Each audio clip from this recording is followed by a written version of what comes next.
and gentlemen. Welcome to the 7-Figure Fashion Business Podcast, where we talk about the fashion industry and how to get your fashion business to 7 figures. From manufacturing strategies, cut and sew designers, to fashion hot topics and the latest fashion trends, I'm your host, Monica Monique. And I'm your host, XYZ. And let's jump into today's episode. Hey guys, Monica Monique here. And this is Z. And we wanted to give you guys some bonus episodes as a thank you for listening to us all 2023. All right, so let's jump into it. What about financial management with running a fashion business? For me, I mean, it don't even necessarily have to be for a fashion business, just a business in general. For me, financial management comes down to having separate accounts, like banking accounts. So I have one account for my business bills, one account for my personal bills, one account that my sales go into, my store sales go into, another account that my website sales go into. And I think then I have like 2 savings accounts. Oh, and then I have an account that I spend money on for when I want to buy stuff for myself. So basically, I give myself a budget. Now, mind you, I'm super cheap. I don't even want to say I'm cheap. I'm very conservative and like thrifty with how I live my life. So it doesn't matter if I make $1,000 or $10,000 in a week. My budget for myself is going to be $200 every week. So that's what I spend from. If I'm getting lunch, if I want to get myself a pair of shoes, if I'm getting a gift for my nieces, whatever, I do not spend more than that $200 a week. And it does not change.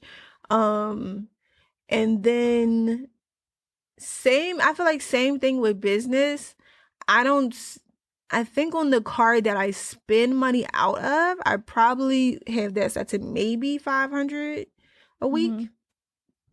Again, it doesn't matter if my website did $20K or if it did $3K. I'm not going to spend more than $500. But for me, it's like I always know that I'm not going over my budget.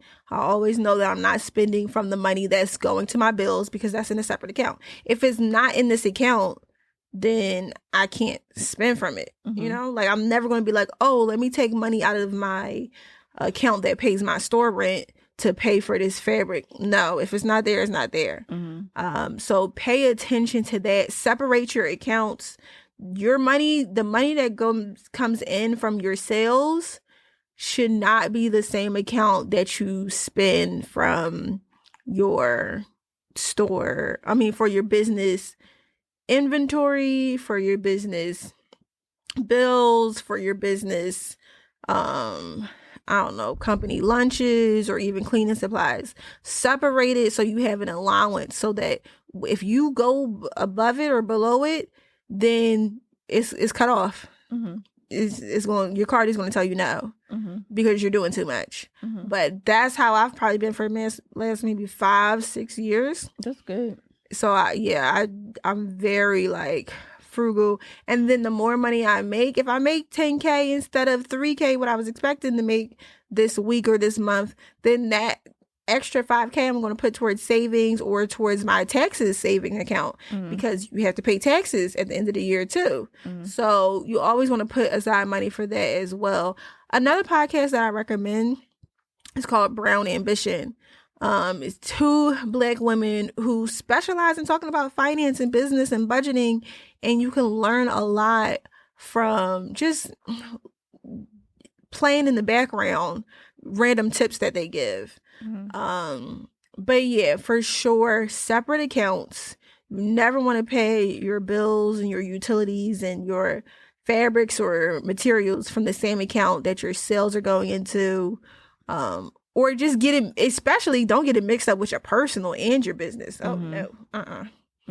Get separate cards. Like I'm never going to pay for my apartment rent out of my business account. Impossible. You got to separate everything and be really strategic about paying attention to what goes where, what's coming out of where. Pay attention to it. Yeah. That's good. Yeah. So that's a tip for finances. What else? Another tip separate from that is keep all of your sales in one place. So my sales are technically in two places. So my Shopify store is my Shopify store, and my clothing store is via Square POS system. The sales that I make yearly, monthly, whatever, on Square will offer me a percentage of money, extra money at the end of a quarter because of how much my store made. So they'll say, okay, let's say you made $100K last year. We're going to offer you $10K.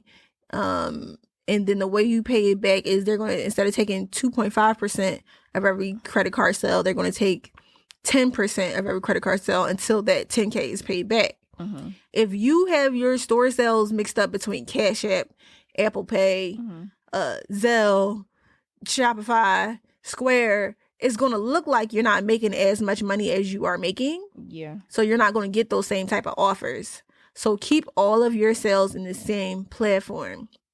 Shopify will offer me the same thing, but it's less because at this point my website doesn't make as much as my store makes. But let's just say if I had combined that, like if I use this Shopify POS system for both my store and my website, I would probably get bigger offers, which would give me the opportunity to have more money opportunities. So let's say if it all was on Shopify, let's say it would look like I made $200K. And then they might offer me $25K business loan that I pay, let's say 12% on of each sale until it's paid back. That's a bigger pool of money if I was to keep all my sales in that one space, which I might eventually do. But right now I just really love using the Square POS system for my store and keeping Shopify separate from my website. So that's another business tip. If you want the opportunity to get loans based on what your store makes. Yeah.